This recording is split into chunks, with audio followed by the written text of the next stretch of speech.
toutes et à tous. Aujourd'hui, nous allons vous présenter les jeux du cirque lors de l'Empire romain. Avant toute chose, il faut savoir que les jeux du cirque étaient des divertissements, au même titre que le cinéma aujourd'hui.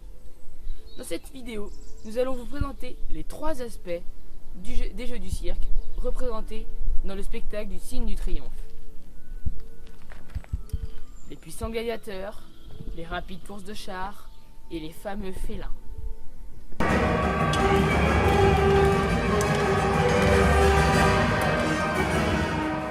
Tout d'abord, nous allons parler des gladiateurs. Il faut savoir que contrairement au spectacle, peu de gladiateurs mouraient, car certains gladiateurs étaient des esclaves et les esclaves coûtaient très cher. D'autres gladiateurs étaient professionnels. Ceux-ci pouvaient être dès la naissance entraînés dans des écoles appelées ludi.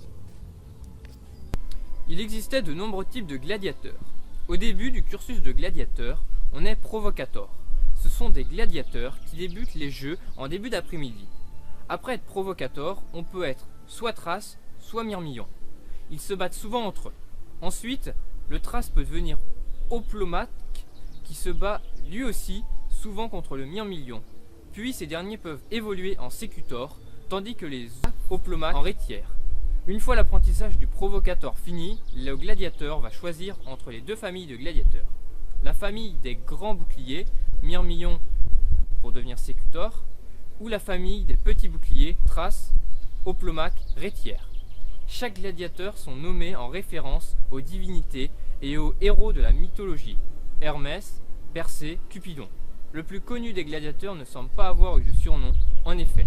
Spartacus est juste la forme latinisée d'un nom thrace.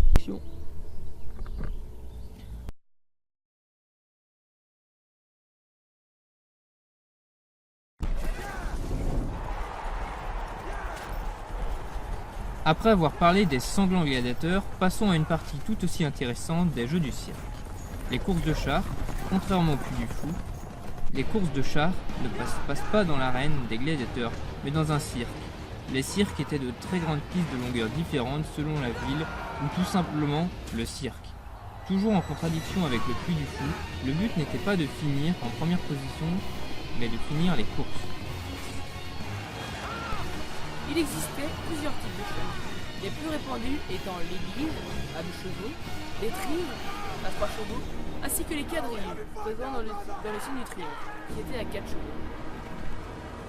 Ces chars étaient conduits par des auriges appartenant à différentes factions représentées par des couleurs.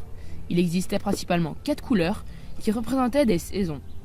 Bleu l'hiver, vert le printemps, rouge l'été et blanc l'automne. Grâce à ce système de factions et de couleurs, les Romains, qui étaient très joueurs, pouvaient parier.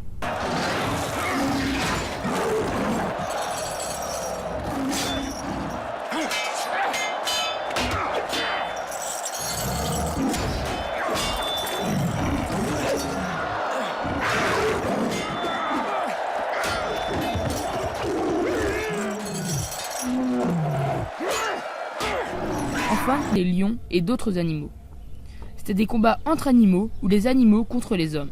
Ils utilisaient des lions, des tigres, des guépards, des rhinocéros ou encore des éléphants et bien d'autres. Les animaux étaient jetés dans l'arène après être longtemps restés à jeun et plongés dans l'obscurité. Selon certains auteurs, on pulvérisait des parfums orientaux, par exemple le safran, au-dessus des gradins pour masquer l'odeur du sang et des bêtes féroces. Tout autour de l'arène était disposé un réseau métallique haut et solide avec des pièces d'ivoire dessus pour empêcher les bêtes, notamment les fauves, de s'y agripper.